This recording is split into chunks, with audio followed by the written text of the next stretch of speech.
ভালোবাসা হবে? মানে ভালোবাসা হবে? দেখতে পারেন, পছন্দ হলে তো হলোই। আচ্ছা, এই টুলিটা কি এটা আপনার নাম্বার? এটা আমার মামার নাম্বার। কারেন্ট আছে? আছে। গ্যাস আছে? আছে। পানি আছে? আছে। ইন্টারনেট আছে? ইন্টারনেট কানেকশন আছে, ডিশ কানেকশন আছে, ময়লাওয়ালা আছে, দারোয়ান আছে, আর কিছু? তাহলে তো সব ঠিকঠাক আছে। ঠিক আছে, রাখেন।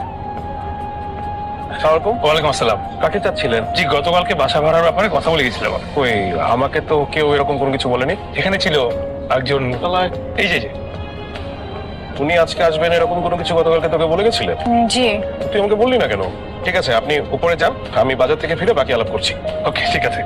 ভাড়া কত, এখানকার নিয়ম কানুন কি, কোনো কিছুই তো আপনি জানেন না। এত টেনশন নেওয়ার তো কিছু নাই। আজকে জানবো, আজকে না হলে আগামীকাল জানবো, আগামীকাল হলে আগামী পরশু জানবো। আচ্ছা, আপনার ফ্যামিলি মেম্বার কতজন? একজন। একজন তো ভাড়া হবে না। এখন একজন, কদিন পর দুজন। কয়দিন পর দুজন মানে আপনার ওয়াইফ কতদিন পরে আসবে? যতদিন না বিয়ে হচ্ছে। বাসায় কেউ নেই। আপনার